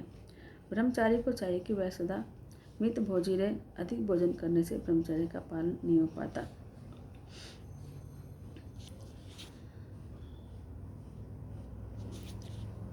आहार उसका सात्विक होना चाहिए। उसे इंद्रियों का विश्वास नहीं करना चाहिए। बड़े बड़े ऋषि तक भटक गए तो मानव की तो बात ही क्या है। कामांध व्यक्ति अविवेकी होता है, अतः सावधानी की आवश्यकता है। ज्ञानी भी कभी कभी मोहित होता है, उसका सियानापन टिक नहीं पाता। काम का मूल संकल्प है। लौकिक कामना से काम बढ़ता है और लौकिक कामना से काम कम होता है।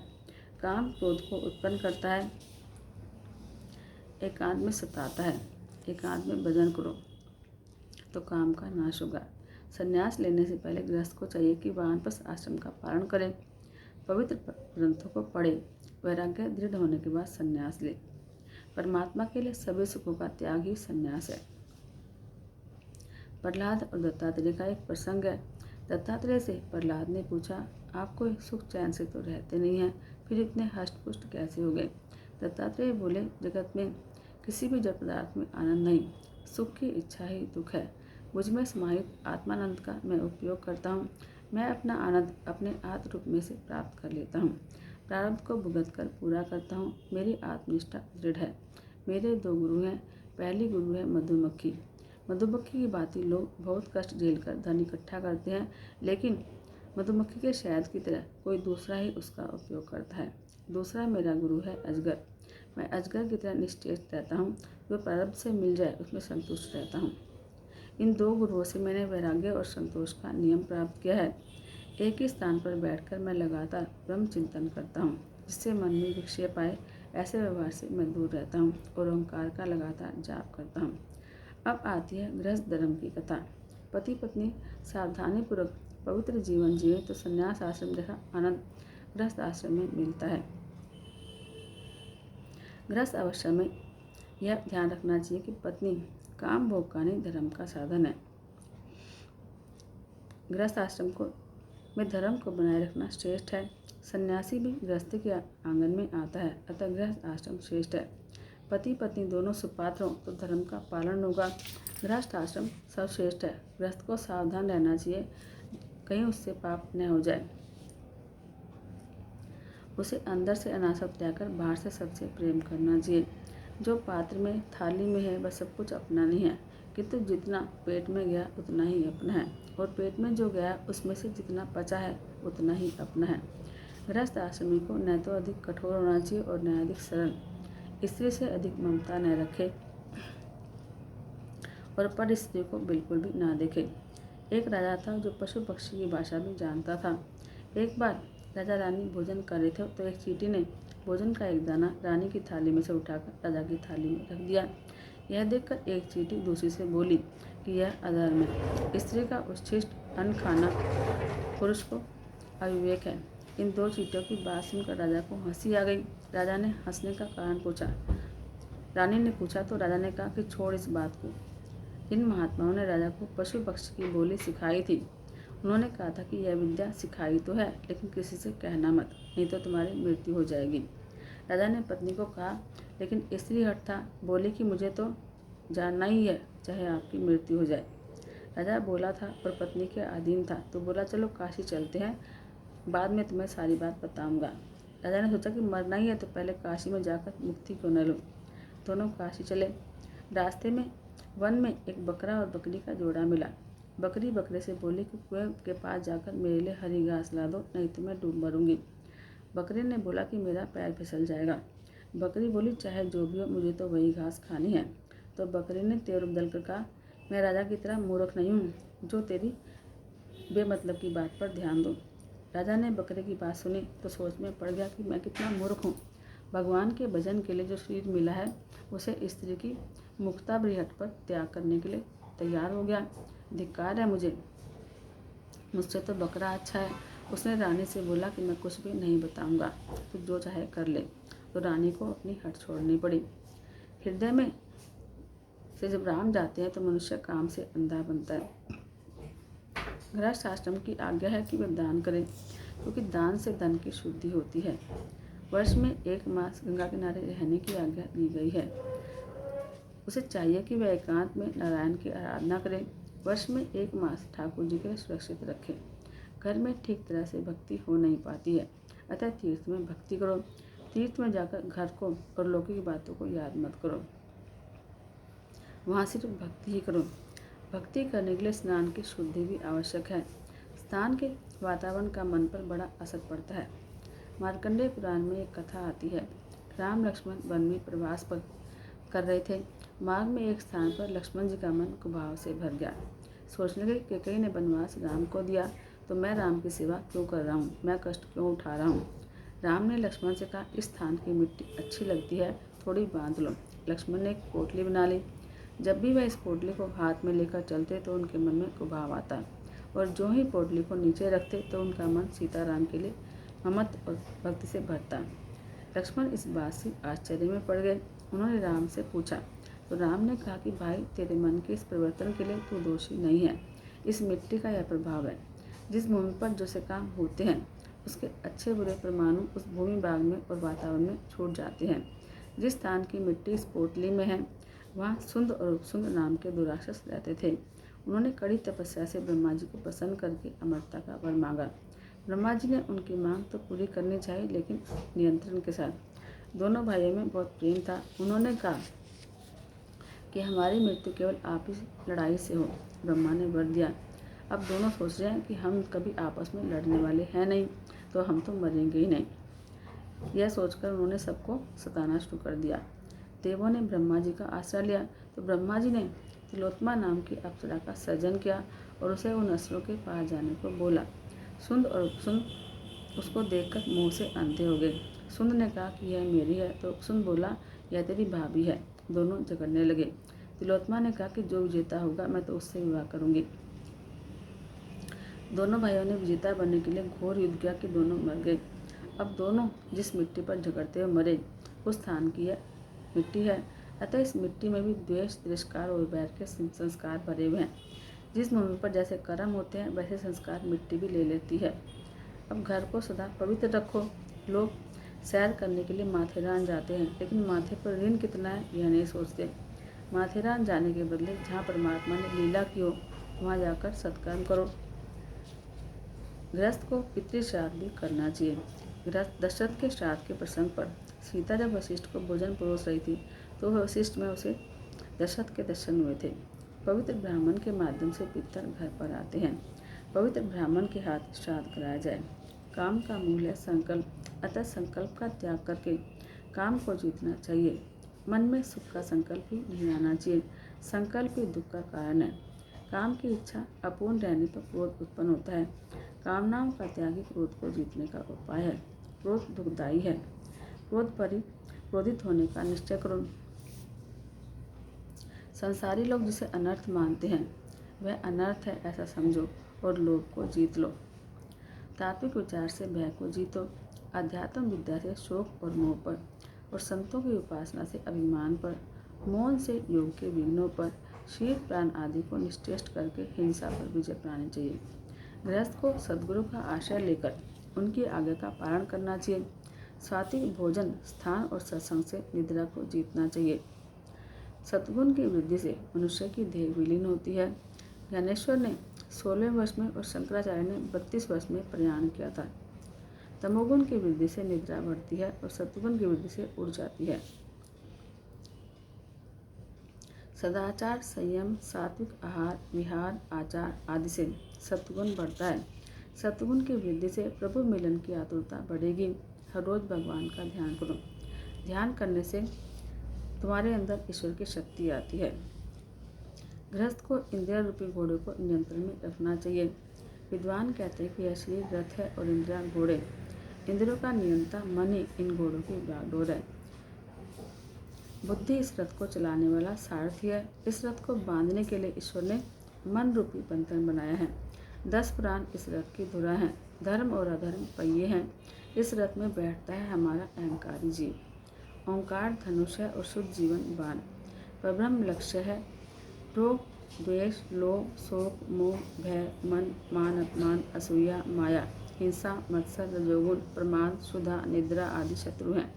जब तक मनुष्य देह रूपी रथ अपने वश में है तो इंद्रियां आदि सशक्त हैं।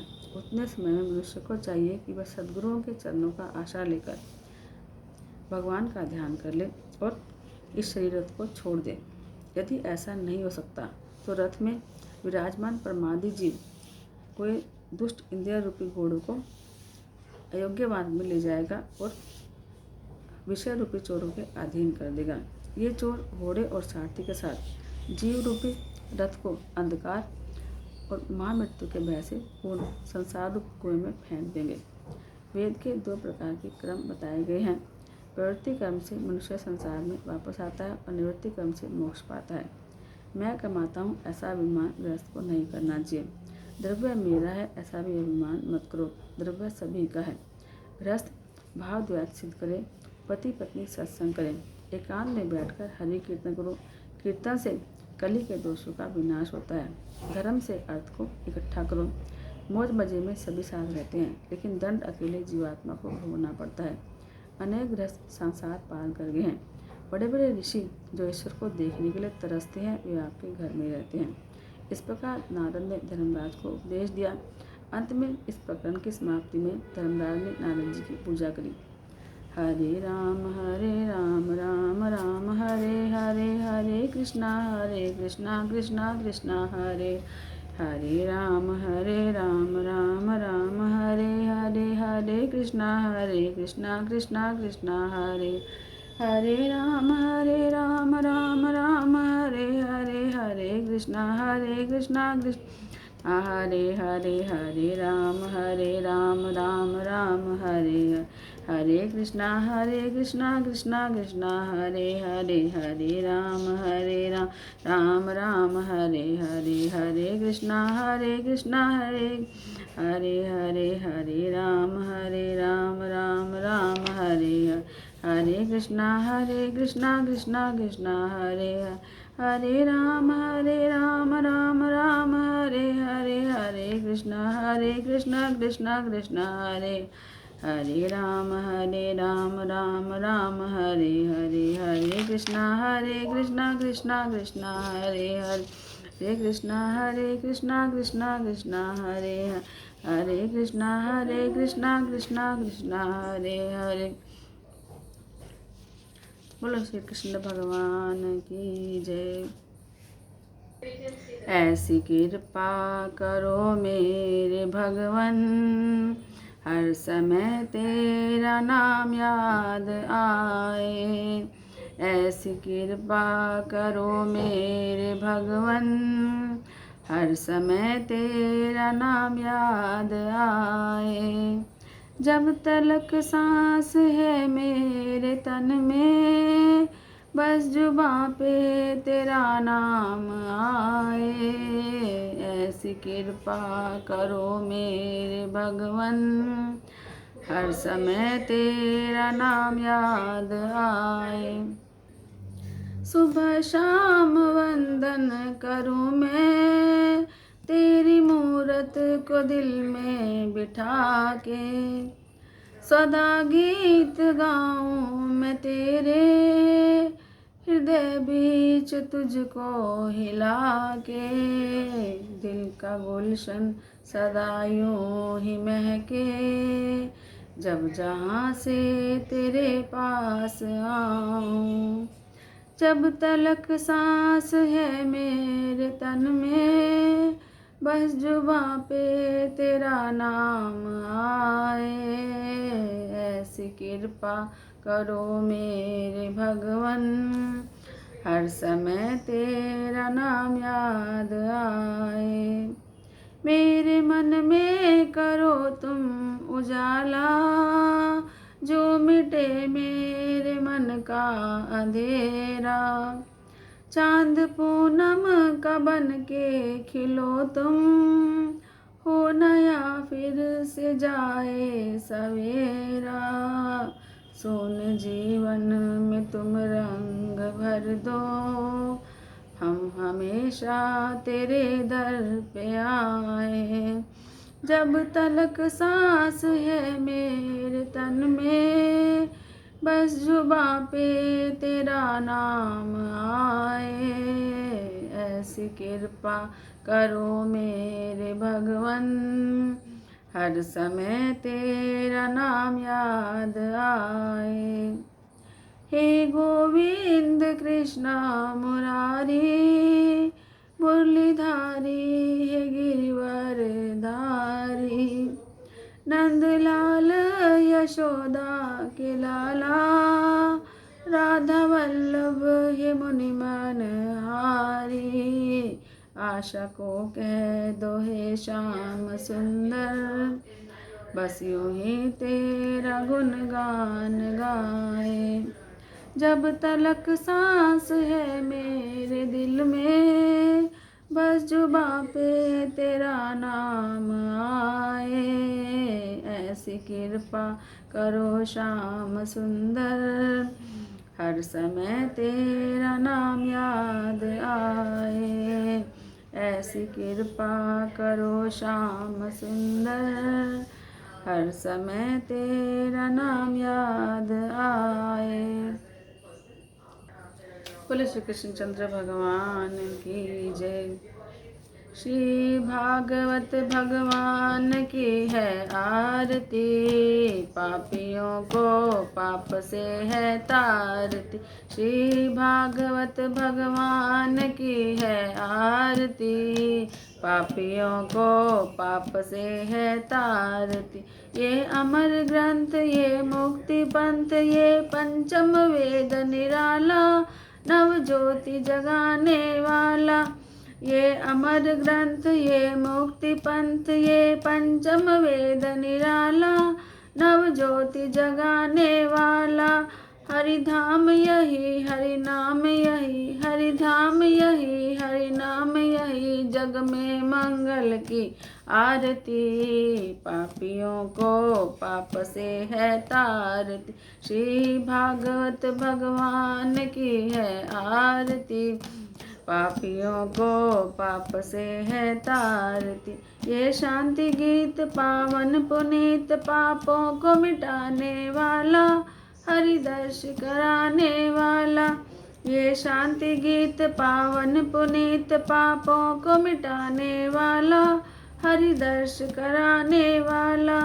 ये सुख करनी, ये दुख हरनी, ये सुख करनी, ये दुख हरनी, श्री मधुसूदन जी की आरती। पापियों को पाप से है तारती, श्री भागवत भगवान की है आरती।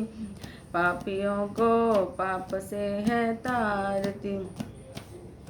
ये मधुर बोल मधुपंथ खोल, सन्मार्ग दिखाने वाला, बिगड़ी को बनाने वाला।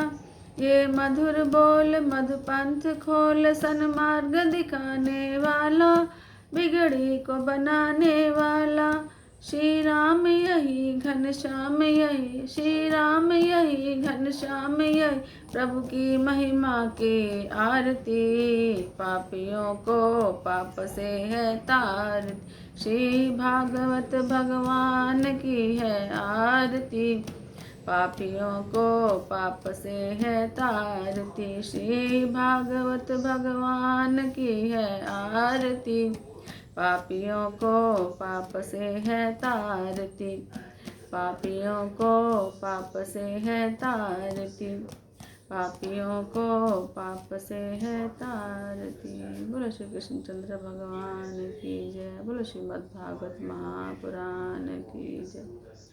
राधे राधे गोविंद गोविंद राधे, राधे राधे गोविंद गोविंद राधे, गोविंद राधे गोपाल राधे, गोविंद राधे गोपाल राधे, राधे राधे गोविंद गोविंद राधे, राधे राधे गोविंद गोविंद राधे, गोविंद राधे गोपाल राधे, गोविंद राधे गोपाल राधे, राधे राधे गोविंद गोविंद राधे, राधे राधे गोविंद गोविंद राधे, गोविंद राधे गोपाल राधे, गोविंद राधे गोपाल राधे, राधे राधे गोविंद गोविंद राधे, राधे राधे गोविंद गोविंद राधे, राधे राधे गोपाल गोपाल राधे, राधे राधे गोपाल गोपाल राधे, गोविंद राधे गोपाल राधे, गोविंद राधे गोपाल राधे राधे राधे गोविंद गोविंद राधे राधे राधे गोपाल गोपाल राधे गोविंद राधे गोपाल राधे गोविंद राधे गोपाल राधे राधे राधे गोविंद गोविंद राधे राधे राधे गोपाल गोपाल राधे राधे राधे गोपाल गोपाल राधे राधे राधे गोविंद गोविंद राधे।